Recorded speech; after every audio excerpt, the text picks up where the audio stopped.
late-night agreement has been reached between rival taxi associations in Soweto. Operations are still being shut down despite this deal. Earlier this week, Gauteng Transport MEC Ismail Vadi announced he was shutting down 6 major taxi routes and ranks for the next 3 months. Now, that's because of the violence that's left 3 people dead and 6 others injured. Well, it seems news of the agreement has not yet trickled down to police in the area. Our reporters Malungelo, Booi and Tshegohaco Moagi are both in Soweto, different parts of Soweto for us this morning. Let's get an idea first of what's happening with Malungelo. Malu, a very good morning to you once again. So it seems that there might be some confusion on the ground, police believing one thing, that the agreement is not valid yet, or it's not official, so the routes and ranks remain shut, but drivers believing something else. So what are they saying and about what's going on and how this complicates their lives this morning? In fact, we've just received a statement from the Transport Department here in Gauteng saying that shutdown will carry on until further notice. Of course, the MEC in that statement conceding that he has in fact seen that agreement. He is going to go through it and he will advise Iveka if this shutdown will be lifted. Let's get reaction from one of the association that has been involved in this dispute over these 6 routes here in Soweto. Mr. Malungelo from Water. Thank you so much, sir, for your time. First things first, I just want to get a sense, when police moved in here shutting down these routes, were you surprised? Yes, I was surprised. Good morning to everybody. Yes, I was surprised. Why were you surprised? Because we had signed an agreement last night at 6:30.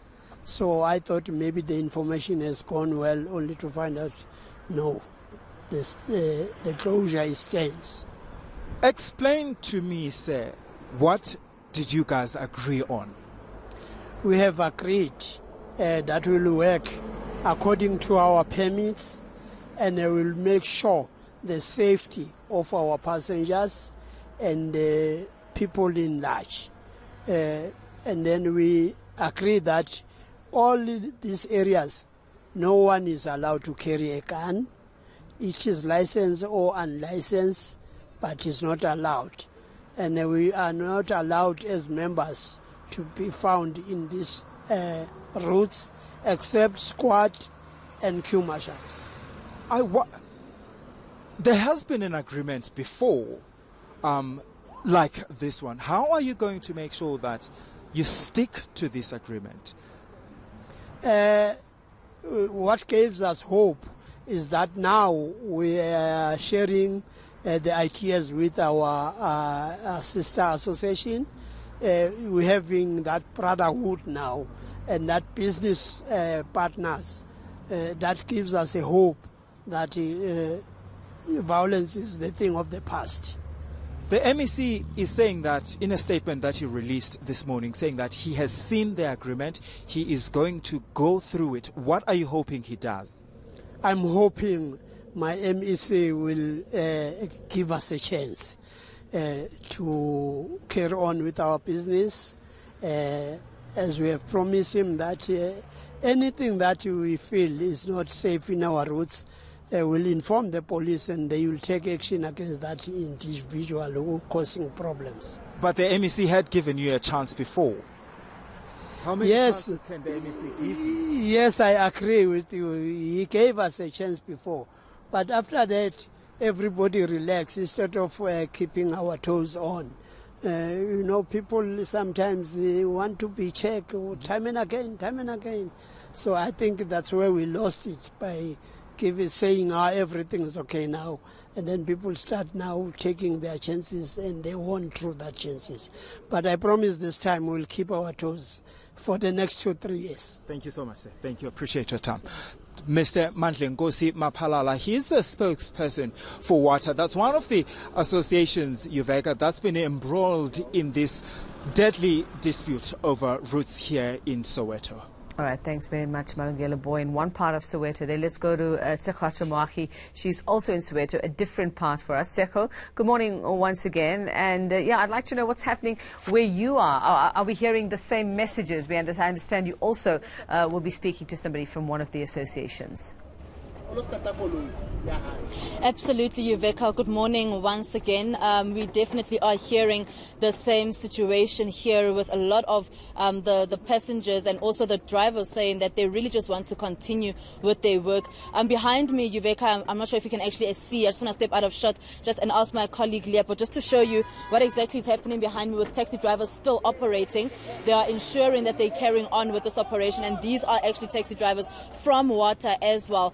But they are part of the union called UTAF. So they are still operating and they are just carrying on as normal. They are saying that this is because they just want to actually carry on. But what I have also been told by them, Yuveka, is that they are bypassing the situation. So we do know that there are certain taxi ranks that have been completely closed. And according to a statement that was released as well by the transport of the Department of Transport in Gauteng, they also said that all minibus taxis will not be allowed to operate on those particular taxi ranks, meaning it's not just Wata, it is all taxi drivers and all taxi operators that will not be able to, that are not allowed to operate on those certain taxi ranks. So that is what's happening now. They're just bypassing those particular routes. They are taking some people from this particular taxi rank, which is a makeshift kind of taxi rank in Ikwezi taxi rank, and they're actually bypassing it, going through so Middleland, so they're actually able to get through to Baragwanath Hospital for most of their passengers. Right, so you have to wonder and ask then, Tshegohaco, is the MEC's order to shut down the routes and ranks really effective? Would it have really solved the problem, other than this late night agreement that was reached between the associations themselves? Or is it causing further problems? Like you say, they're having to have these makeshift taxi ranks.